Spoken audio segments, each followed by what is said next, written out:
afternoon, everyone. Thank you for joining our webinar today.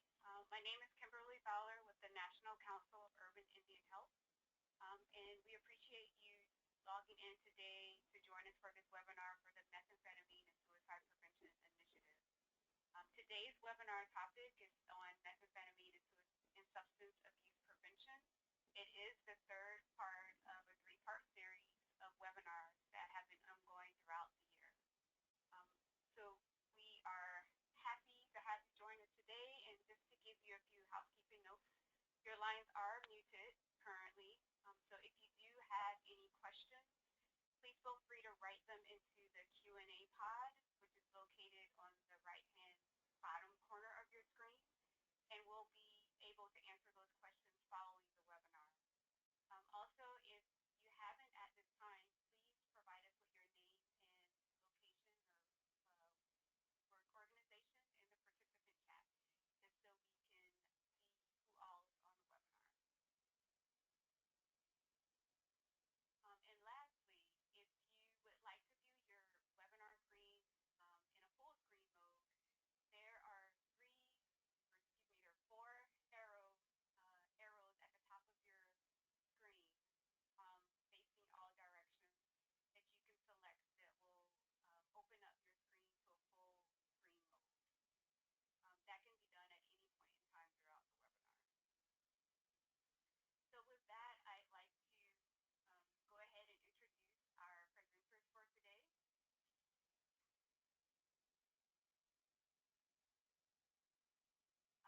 First acknowledging our funding source, which is coming from the Indian Health Service Division of Behavioral Health and the Office of Urban Indian Health Programs.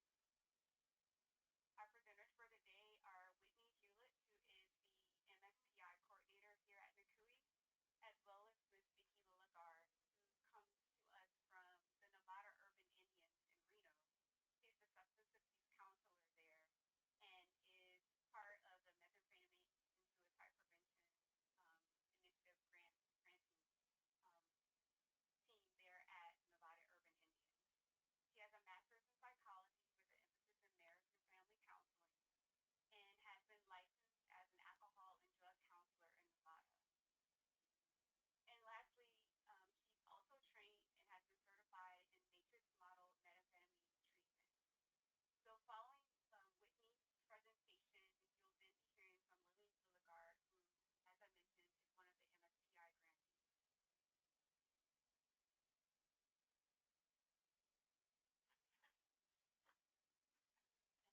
Okay, greetings everyone, and thank you, Kimberly, for the introduction. My name is Whitney Hewlett. I'm the MSPI coordinator here at NCUI, and I'm going to get us started by reviewing the presentation objectives. So my portion of the presentation will cover the first objective, which is to provide a brief introduction to the Methamphetamine and Suicide Prevention Initiative for urban grantees.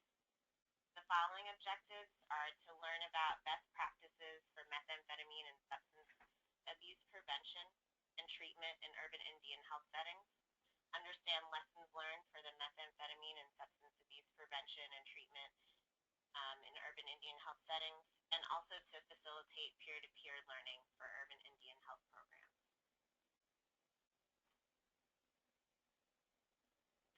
So in September 2009, the Indian Health Service began the Methamphetamine and Suicide Prevention Initiative, which is a pilot demonstration project for IHS, tribal, and urban Indian health programs.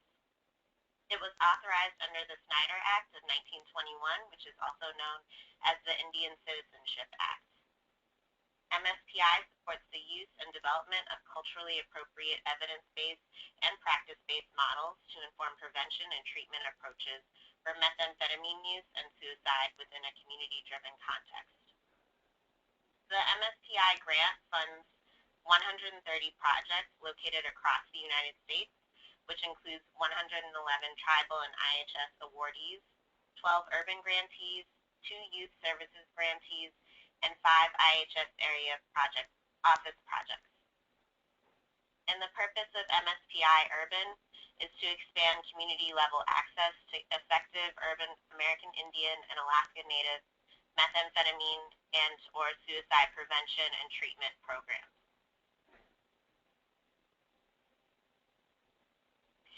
So MSPI grantees need to be able to demonstrate measurable impact with their programs. So these are the national MSPI outcome measures that programs are required to adhere to when establishing their local evaluation processes for prevention, treatment, and aftercare services for methamphetamine abuse and suicide prevention among Native communities. The outcome measures are taken from baseline, and evaluation reporting must include both process and outcome components. So these are the MSPI urban grantees, which were funded in 2 separate cohort groups. And you'll notice that the Indian Healthcare Resource Center of Tulsa and the Oklahoma City Indian Clinic are marked with an asterisk. And these are urban programs, but they are funded by the area allocation as opposed to the urban MSPI grants.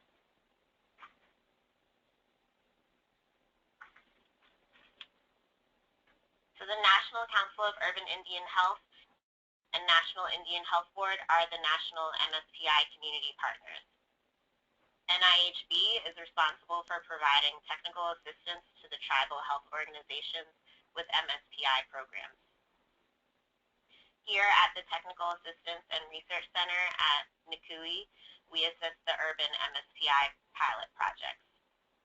And as part of this work, we here at NCUI are available to provide individualized technical assistance support to the urban MSPI grantees in the form of direct consultation, coordination of support from national experts, and linkage to other communities who are experts from experience.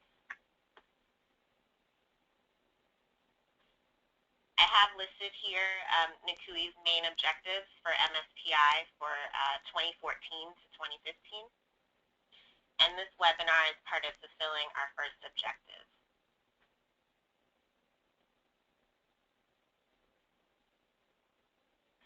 So I'd like to present some of NCUI's highlights from over the course of the year for our MSPI objectives. For our work on the second and third objectives, which you'll see listed here, which were to develop a Suicide Awareness Day toolkit, as well as to create an annual National American Indian and Alaska Native Suicide Awareness Day. We partnered with the Indian Health Service and the National Action Alliance for Suicide Prevention, AIAN Task Force, to submit a resolution to the National Congress of American Indians, also known as NCAI. And this resolution was titled Creating an Annual National American Indian and Alaska Native Hope for Life Day, Suicide Prevention Awareness Day. This resolution was successfully passed at NCAI's mid-year conference, which was held in St. Paul, Minnesota this past June. And we have a link to the PDF in our files for download, which you can find next to the Q&A pod. For the AIAN Hope for Life Day, NCUI, the Action Alliance AIAN Task Force, and IHS will be launching an AIAN Hope for Life Day Suicide Prevention Awareness Toolkit. This toolkit is geared towards grassroots organizers and health professionals working in Native communities, and it will contain promotional materials and community engagement strategies for people to use to celebrate Hope for Life Day in their own communities.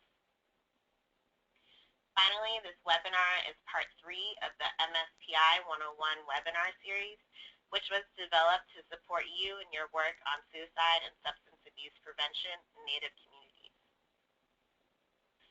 And before I turn it over to Vicki, the last point I would like to mention is that there is an RSA which has been posted to the Federal Register for MSPI, as well as the Domestic Violence Prevention Initiative, known as DVPI. The due date for both the MSPI and DVPI is September 8th, 2015, and we have also included the PDFs in the files for download box. So now I'd like to turn the presentation over to Vicki. Hello, everybody. Greetings from Reno, Nevada. I want to start by giving you a little bit of background about Nevada urban Indians. Nevada urban Indians, which we refer to as NUI, was established in 1975. And we're the only Title V urban program out of, I believe there's 37 currently, located in a city with a tribe within 5 miles from where we're located. We service Reno, Sparks, Carson City, and the outlying areas of northern Nevada and even parts of northern California. 2.2% of the area's population are Native Americans.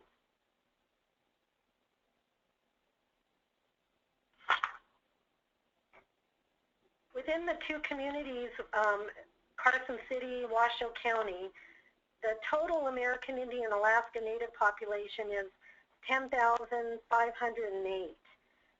And we operate within an urban setting built around a tribal entity. As I mentioned, there's actually 8 different tribes located within 100 miles from where we're located. So we do have a lot of tribes that are close by. We work with the other tribes as well as the urban programs, and we provide medical, behavioral health, social services, and community outreach to this community.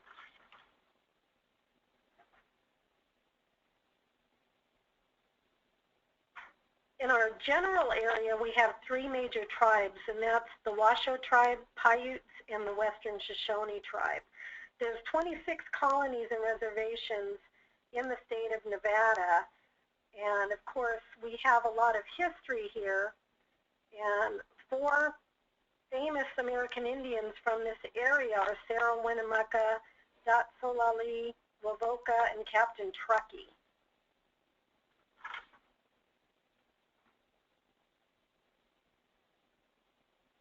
The services that we provide here at NUI, we have an administration department headed by our director, who is Janet Reeves. She's been the executive director at NUI for a total of 15 years. Most recently, she's been here a little over 2 years, and previously she worked here 13 years. Several years ago, she was here for 13 years. We have a community health clinic. We have a substance abuse program, a victims of crime program, a social services program where we help people, they can secure insurance and they can get on Medicaid. We help with that, as well as other programs. Education program, and of course our suicide prevention program, which is the program that our MSPI program is under.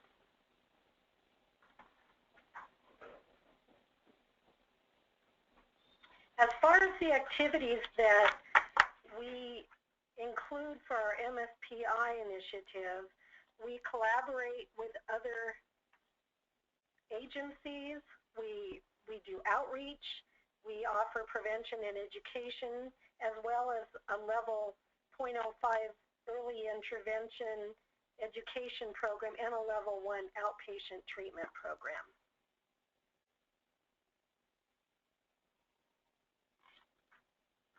As I mentioned, we collaborate with 8 different local tribes, as well as other local tribal agencies. We have Intertribal Council of Nevada that is close by here, and we work real closely with them. The courts, I personally work with the Justice, Municipal, Family, District, and Tribal courts, and that includes wellness courts and, of course, drug courts, DUI courts, different probation departments, city, county, state, and tribal. As far as school systems, we work with the Title VII Indian Education Program through Washoe County School District, Carson City School District. We also collaborate with the University of Nevada at Reno, UNR, Truckee Meadows Community College, and Western Nevada College here in Nevada. As far as Counseling agencies, being part of several drug court teams, I work and collaborate with several other counseling agencies, non-tribal, here in this area, as well as our counseling and credentialing agencies. We are credentialed through SAPTA, which is the Substance Abuse Prevention and Treatment Agency here in Nevada, and we are certified here at NUI to perform adult and adolescent level 0.05 education, intervention, and level 1 outpatient treatment, as well as an evaluation center. So that's what we provide. And of course, our providers here, myself, I'm certified, I'm licensed as an alcohol and drug counselor in the state of Nevada through our Board of Examiners of Alcohol, Drug, and Gambling Counselors here in Nevada, as well as our MSPI specialist, Margaret Harris. She is a licensed social worker. So we are also certified for the Board of Social Workers.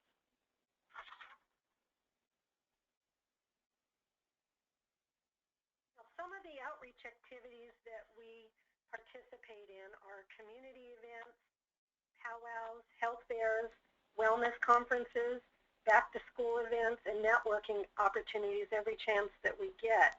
And some of the activities that we actually do at these particular events is we always have a sign-in sheet. We usually have a table set up, and as people come up, we have brochures and pamphlets for them to pick up. We, as I mentioned, we have a sign-in sheet where we have them list their name and their age if they're male or female. And then we offer questionnaires, which you're going to be able to see in just a couple of minutes. If time, we have them fill out a needs assessment depending on the event, how many staff are working it, and how big the event is. If possible, we'll do a presentation, and that would be either suicide or methamphetamine or both, combination of both presentations. Of course, we're there at the table to answer any questions that the people may have. We try to offer incentives when possible, such as candy, or we may have a drawing for a prize to get people to fill out our questionnaires. We have bags that say Nevada Urban Indians on them that are really nice tote bags, and people can get one of those if they fill out our survey.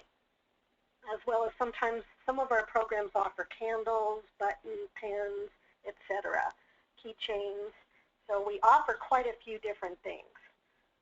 So now what I'm going to have you do is I'm going to give you a sample of what our questionnaire looks like. So we're going to switch to the questionnaire, and there's actually 7 different questions, and if you could take a moment to just answer them the best that you can, we're going to see how all of you do. We're going to test your knowledge on alcohol, drugs, and of course methamphetamine. So I'll give you a couple minutes to work on that.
Give you just a couple more seconds, and then we're going to close the poll.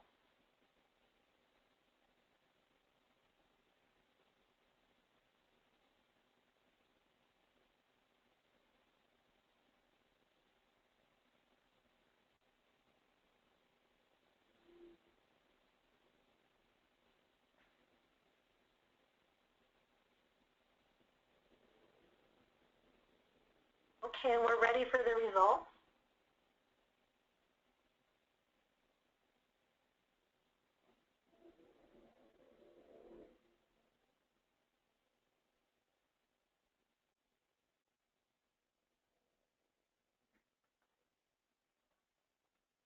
Okay, and actually, by looking at this, most of you got most of the answers correct.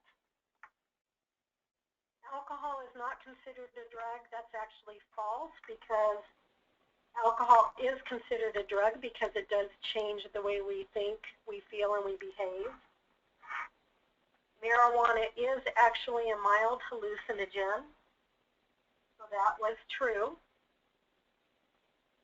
Methamphetamine does come in different colors, and it's important to note that a lot of the people that sell meth and cook meth have been adding different colors to it to make it look more appealing, especially to the young people. So they think it's candy, like rock candy, and it looks appealing, so they try it.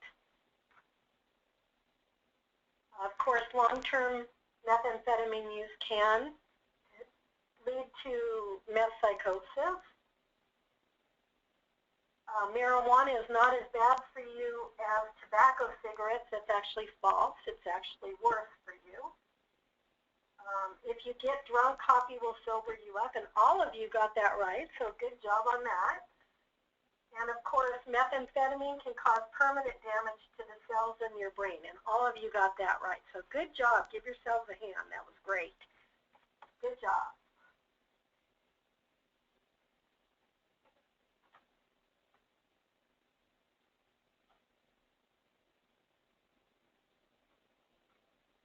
Okay, this particular slide summarizes some of the outreach efforts that we've done with some of these questions dating back to 2010.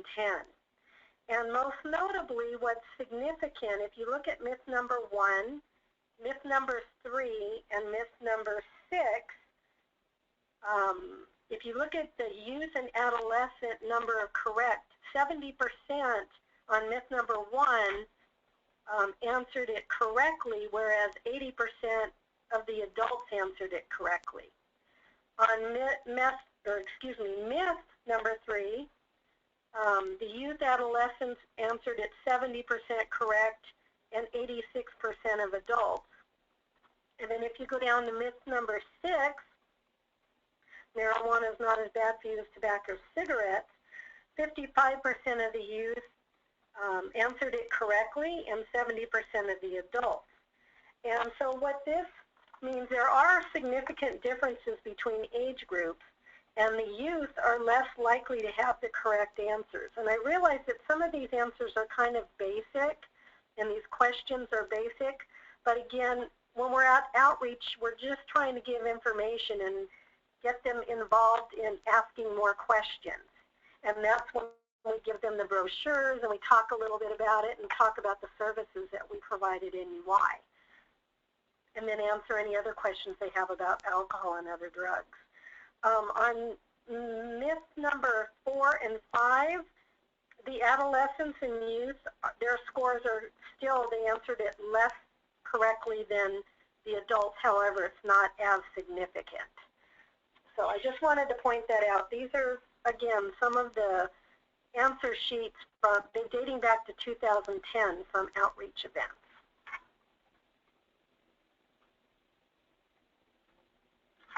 Now this particular slide also shows it by year. However, it's combined with adolescents and adults. So it's all of it combined. And again, they kind of show, as far as the solid line, the colors of meth. In 2012, it peaked at the majority of the people got it right. And then there was a slight decline in 2013, and now it's moving back up again. And we believe part of that is due in part to our outreach efforts and getting the word out.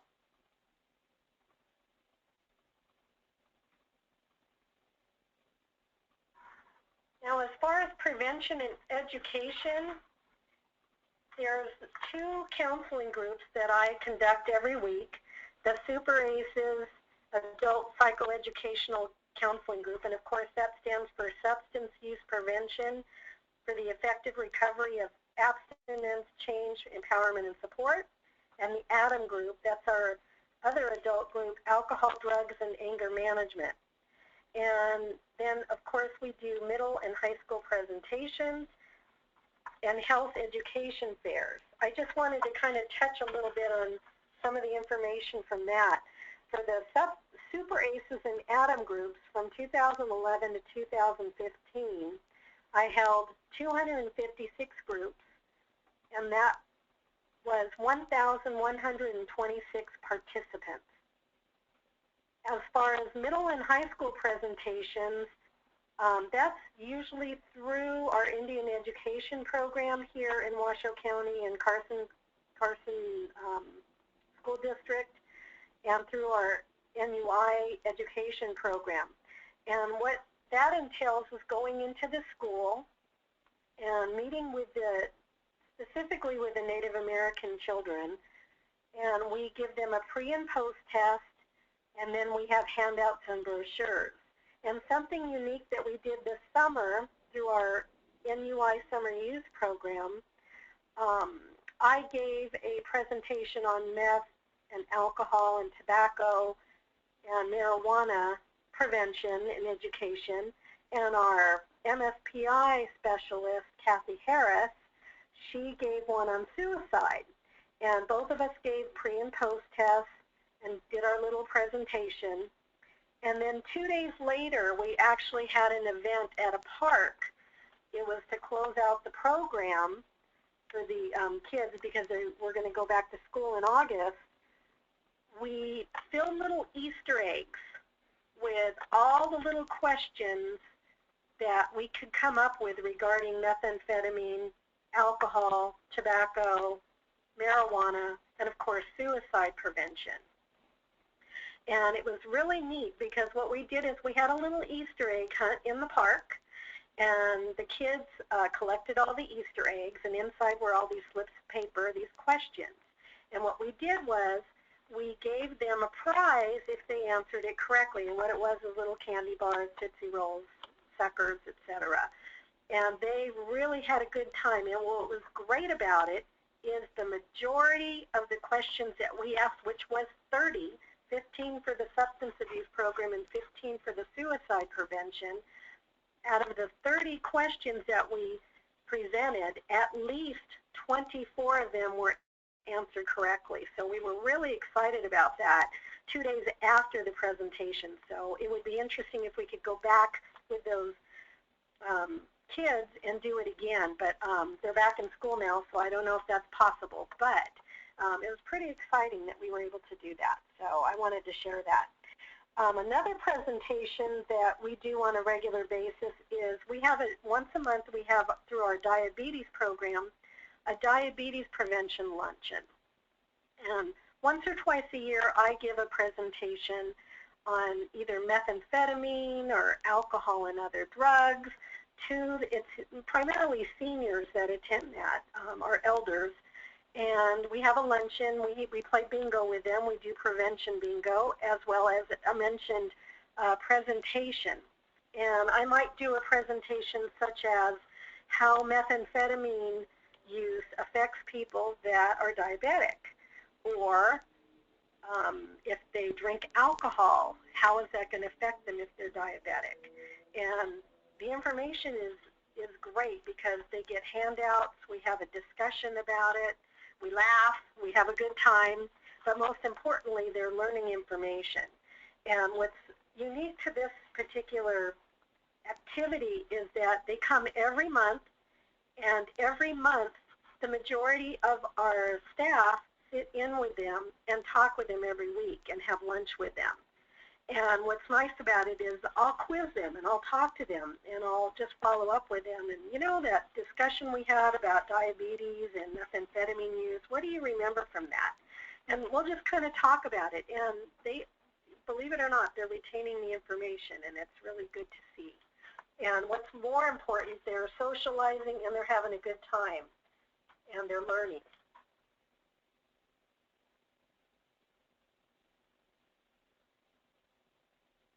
Okay, as far as treatment, being a substance abuse counselor, working primarily with actually I work exclusively with Native Americans because the grants that fund my particular program are all IHS grant funds.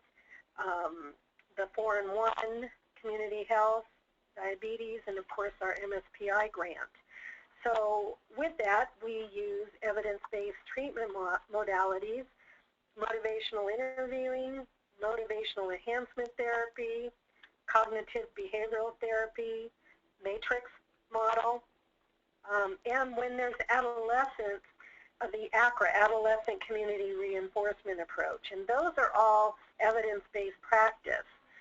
As far as practice-based treatment modalities, there's a 12-step facilitation model, Red Road to Wellbriety, and of course, always the promotion of cultural and spiritual beliefs and practices.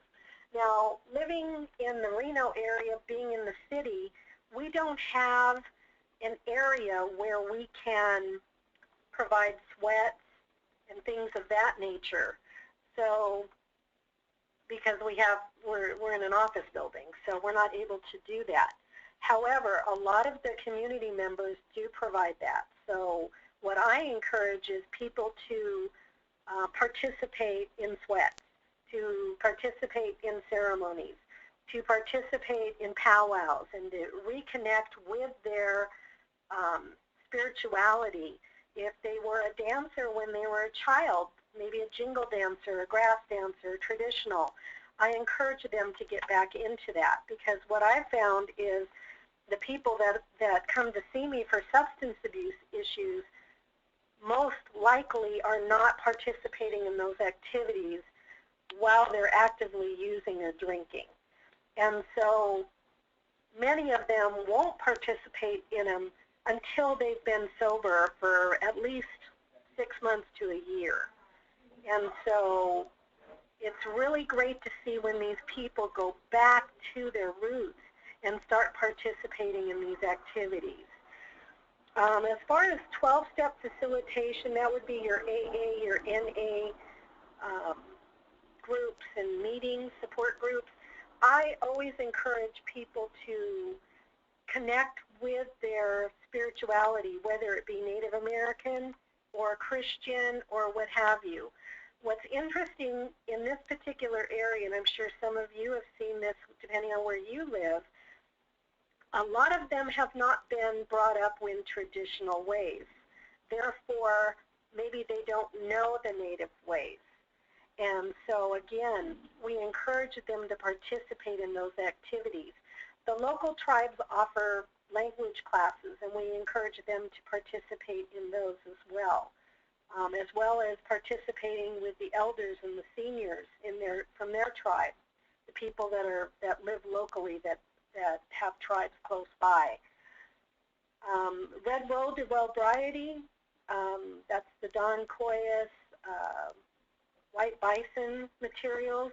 We do incorporate that as well. From time to time I'll show, we watch movies, we have talking circles, we talk about different native ways. And what's unique to our organization, since we have people from tribes from all over, I always have them share where they're from, you know, what tribe they're from, if they were brought up traditionally, and if no, you know, and if they were, did they dance, did they sing, did they drum, what did they do? And it's really great to have them sharing where they're from, and I think that's an important piece when you're doing treatment and outreach and education, is to have them connect with their roots, with their tribe.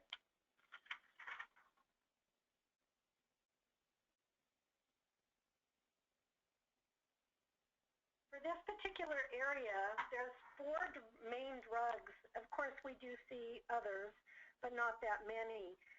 Number 1, our drug of choice in this area is alcohol, and that should be to no surprise. Since we live in Nevada, it's a 24-hour town. We have gambling, so their alcohol is free-flowing. It's available 24 hours a day. It's easy to get, and people get it. Marijuana, that's our second drug of choice in this area. Methamphetamine is third. And of course, we're seeing an uprise, as I'm sure all of you are, with prescription pain management and of course opiates. And what we're finding is people that are addicted to pain pills are now turning to opiates because it's much less expensive. They can get a great high for less money. And I just heard on the radio driving in today that you can get heroin for $10 per use right now. So that's pretty inexpensive.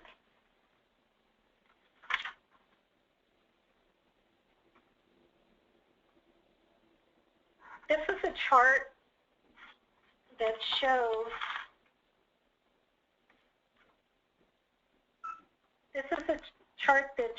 the alcohol and substance abuse visits in the last, or by year. And as you can see, of course, alcohol is the biggest. And these are people that have actual diagnoses for either alcohol abuse or dependence, methamphetamine abuse or dependence, or marijuana abuse or dependence. And as you can see, in 2012, meth and marijuana were almost equal. And in 2014, the ratio of meth was almost as much as marijuana. And in 2005, so far this year, our meth diagnoses are surpassing our marijuana use. So I don't know if that's a good thing or a bad thing, or maybe we're just seeing more people that have methamphetamine issues.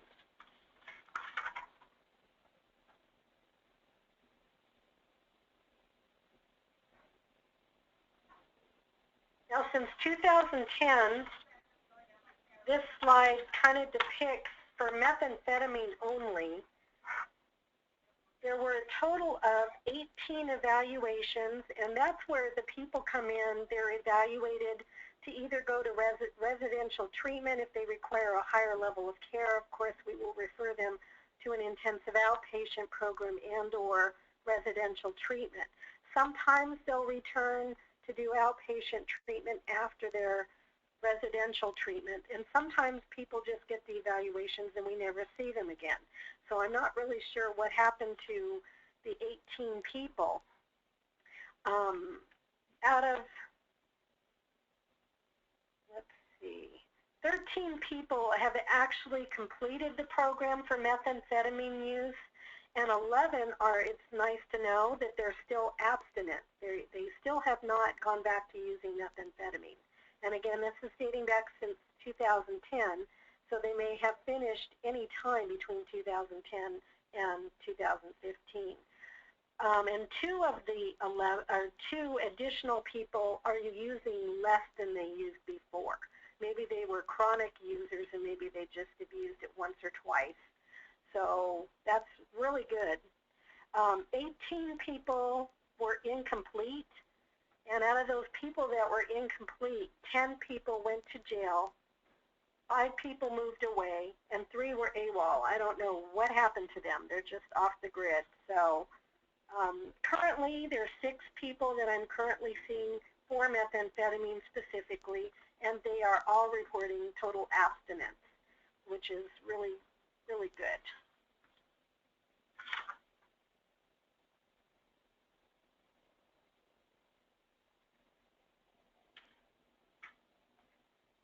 Now, as for our challenges, the things that we've noticed over the years is if a person goes to residential treatment, or let's say they go to jail or prison, and they get out, and maybe they're abstinent the whole time they're away, but then they come home. If they go right back to the same environment they were in before they were incarcerated or went to treatment, most often their environment didn't change. And that is a huge challenge for people in recovery. And things just don't change, and maybe they don't have the support. Another big challenge is parole and probation referrals. And this is an interesting one because parole and probation can work with you or they can work against you. And some of the things I've found, people on parole and probation primarily, if they've gone to prison and they've gotten out, the period of their parole is set to expire on a certain date. Now, I don't know about other states, but in the state of Nevada, they are required to get a substance abuse evaluation when they are released on parole. And so once they're released from prison, they come and get an evaluation, and then they're required for the remainder of their parole period to participate and follow the instructions, recommendations of the substance abuse evaluation. If substance abuse programming is recommended, oftentimes if the person does not participate on a regular basis or they drag it out, let's say they only have 3 months left on their parole or their probationary period, if they don't attend, they may not finish in time at the time that they are going to expire. So oftentimes those people just leave. They expire and we never see them again. Now there are a few that do continue on their own because they've learned the validity and how supportive and how helpful it can be to have added support to help them with continued abstinence. So that is a challenge. Of course, not having an AA sponsor or someone to support them at home, a family member or a spouse, a partner, they really need to have support in the community to continue abstaining if that's what they're choosing. Again, their lack of spirituality, if they don't participate in sweats, powwows, going to church, going to Bible study, whatever their spirituality is, if they don't have spirituality, I'm finding that that's really challenging. And of course, the people that their recidivism, they've relapsed or they've re-offended and they've gone back to jail. So what can we do to help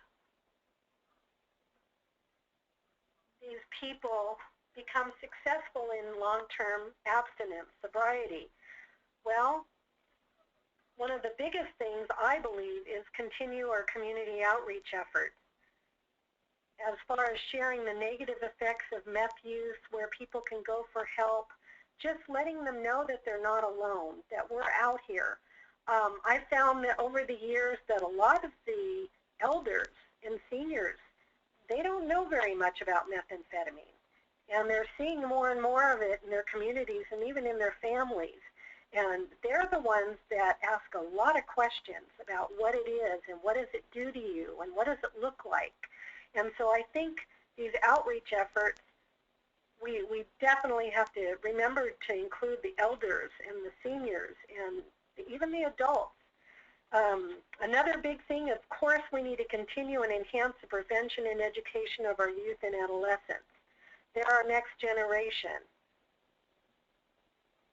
Mentorships, that's another thing that's huge for these kids, especially if they don't have positive role models in their own families or in their communities. Enhance their resources and partnerships. I know here at NUI, we encourage our youth to participate in mentoring programs through Big Brothers, Big Sisters. And we're partnering with the Boys and Girls Club of the Truckee Meadows. And so we're hoping to reach out to these kids and get them involved in positive pro-social activities, keeping them engaged in sports and of course, their traditional Native American ways. Continue to advocate for long-term treatment. Of course, with the courts, I attend courts when I can. I attend court sessions and staffing and, drug court, DUI court staffings, and, I try to establish relationships with the judges to encourage them to have longer, keep these people on a longer probation so that we can keep them in treatment longer. If you're able to, maybe advocate for your legislature in your own state and For methamphetamine, long-term treatment is necessary for success. The person needs to be in treatment a long time. A year works good, but the longer the better. You know, that includes aftercare, support afterwards, getting an AA or NA sponsor, attending AA or NA meetings, again, engaging in community events, tribal activities. So important. And that leads us to the next one, promoting engagement of family members. You know, all this is wonderful, but you really need to engage the family. You need to get the parents, you need to get the spouse or the partner, the children, and anybody else that is willing to attend that's part of the family. Here at NUI, we have a lot of community events. We have bingos and dinners and fundraising events for our annual powwow, and our health fair. So we're always getting family members engaged. We have rummage sales and things like that, and we try to get the whole family included. And we might have bingo, and we'll have prevention bingo where we give them prizes, and we give them information every few numbers. Offering incentives is another great way to keep people engaged. If you have grant money to provide actual incentives like gift cards and things like that, food is wonderful. You can have potlucks. You can order out. If you provide food or dinner, the people will come and they will participate and engage in bingo prevention night, or even in a presentation on methamphetamine or alcohol and drugs. They really enjoy that, and that's a perfect opportunity to include outreach, our questionnaires, our pamphlets, our brochures, etc.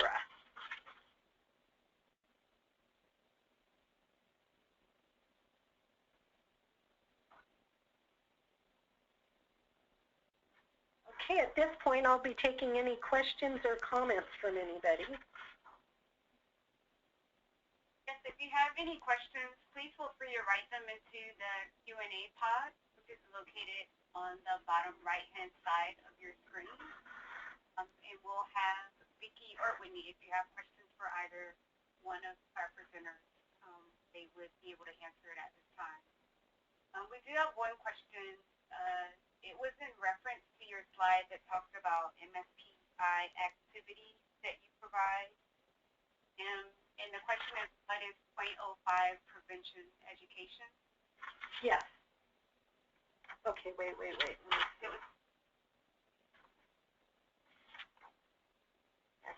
Activities.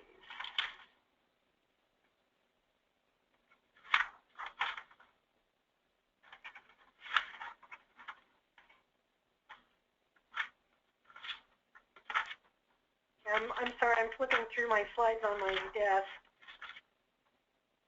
Okay, which slide was it again? On the screen now. So at the bottom, referring to the ASAM level. Yes. So what is the question?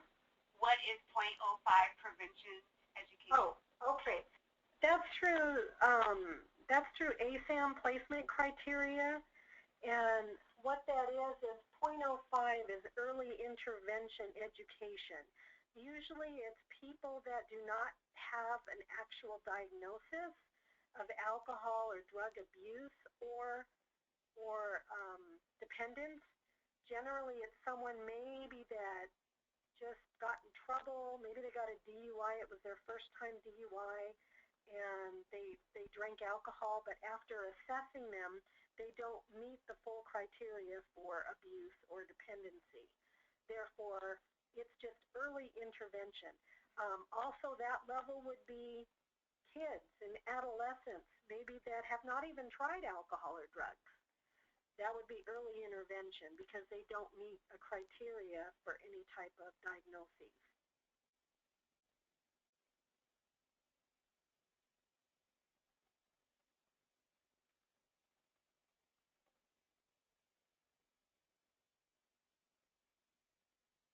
Thank you. And we have one other question. Okay. Did you carry out any planning activities before you started providing meth treatment services, or any planning after you started providing services? If yes, how did you go about it? Well, when I came to Nevada Urban Indians, they had the MSPI grant. And I worked on previous grants at other facilities. And so a lot of the activities that I brought to the table were things that I had been doing at I worked for 2 other tribes previously. So there are things that I have been doing. As far as planning, of course, I work with other Nevada NUI staff or other programs. And as far as whatever events we have coming up, we do get together and we plan who's going to attend, what are we going to be doing, what questionnaires are we going to be doing, as far as the outreach and prevention. So I'm not quite sure if I'm answering the question, but let me know if you need more information specifically. And a follow-up to that question is, could you provide any information that you learned about the experience?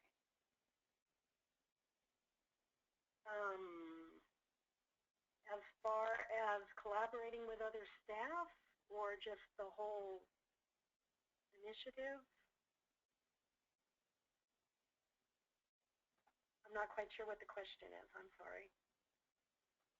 So after you provided these services before planning, after you started providing the services, were you able to learn any best practices from that experience?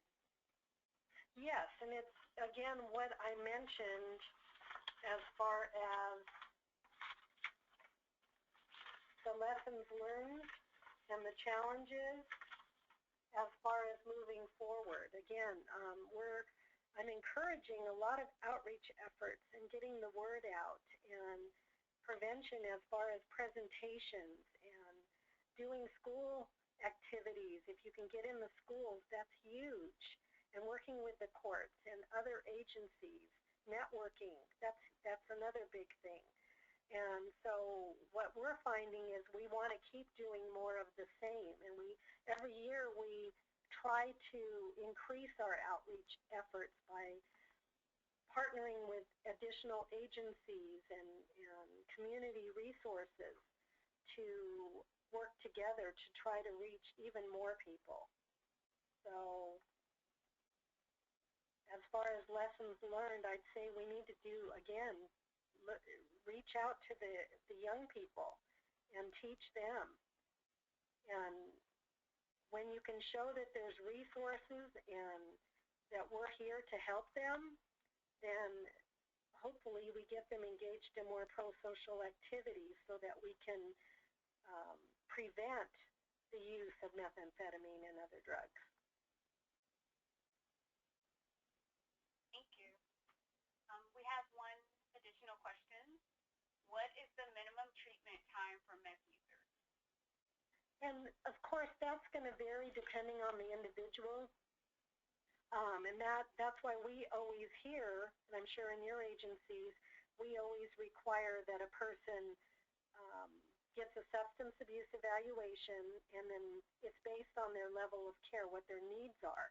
For example, a lot of the clients that I get are either out of prison, maybe they've been in prison 3 or 4 years, and maybe they were a daily methamphetamine user before they were arrested.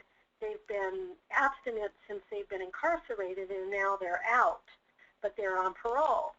Well, for them, again, it depends on how much, how often, how long it's been that they've been abstinent. It depends on their current environment. Are they back in the original environment? So it's kind of hard to judge that, but I always say a rule of thumb, minimum, would be 6 months. And most likely, the 6 months usually turns into at least a year. And as I said before, for the best bang for your buck, it's going to be over a year if you can. That's going to be your highest success rate. One of the things I forgot to mention is that some of the people that come to me for the evaluations, a lot of times they're self-referrals.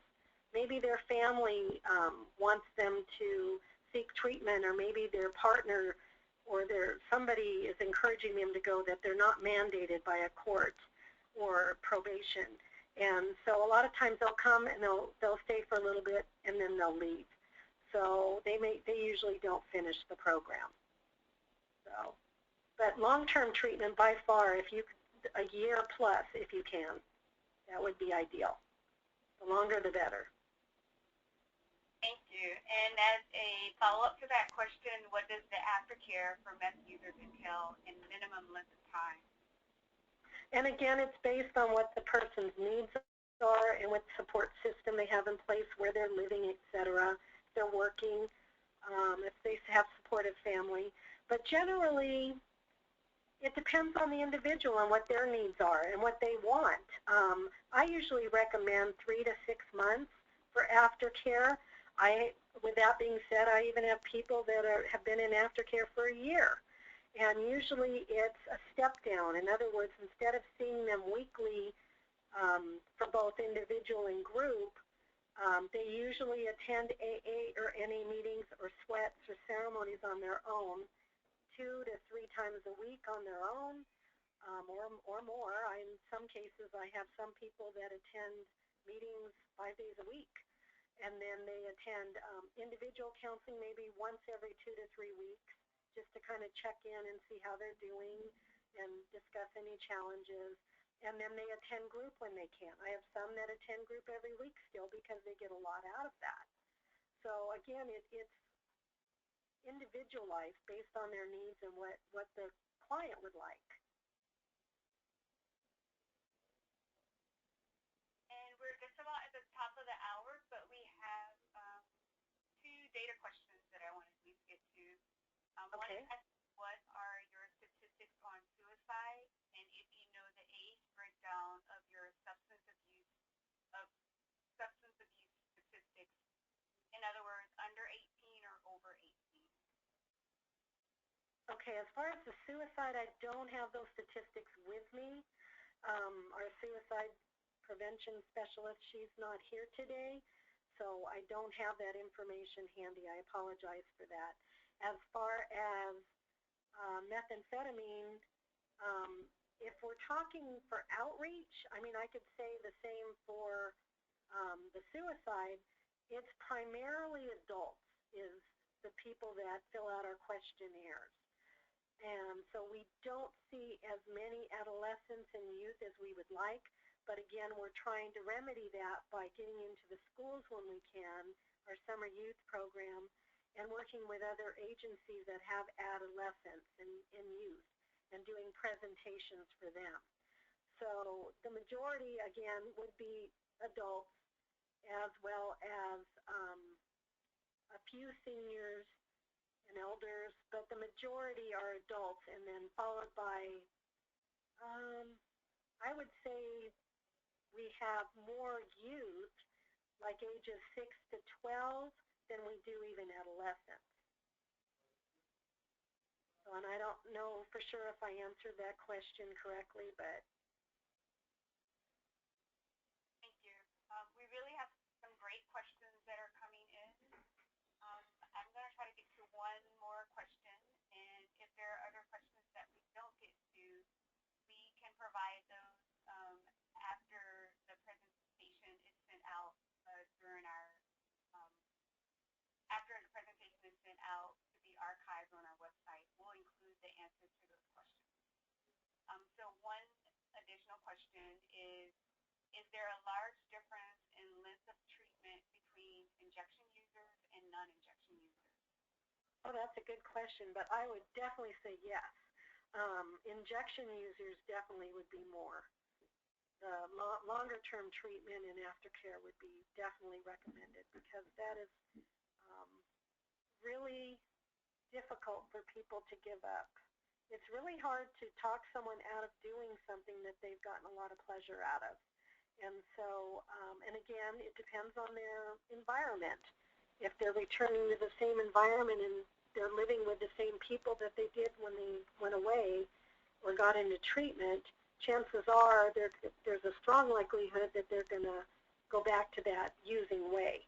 So yes, as long as you can provide support and encouragement and education and treatment, and again, engaging them in pro-social activities and getting them reconnected with their spirituality and tribal beliefs, that they're going to have the best success rate. So yes, the longer the better. Thank you. Well, I would like to thank Vicki as well as Whitney for presenting today on our MSPI Part 3 webinar. If you do have further information that you would like to ask Vicki, her contact information is now on the screen. Feel free to email her at her email address. And also, I'd like to mention that we do invite you to take our online survey for evaluation in order to understand how this webinar has been beneficial to you and your organization. That link can be found in the participant chat box currently, as well as you'll be sent to that website upon closing out the webinar page. And lastly, as Whitney already mentioned, there are a couple of files for download in the files for download box. You can find today's presentation as well as the RFA for the MSPI and the CBPI FOAs that are currently out, as well as the Hope for Life Day resolution that was passed in June. Lastly, I do want to acknowledge our program officer for the Urban MSPI grantees, Dr. A.S. Murray. His information is listed here also if you do have further information about the MSPI program. Once again, Vicki, we thank you for joining us, and we really are grateful for having you provide us with information on the successes that your program has had in methamphetamine and suicide prevention, as well as some of the other activities that you mentioned that that Nevada is covering in Reno. So with that, I'd like to close us out of our webinar.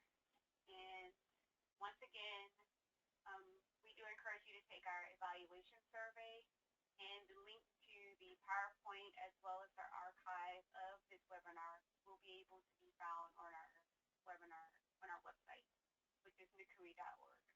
Thank you and have a great day. Thank you.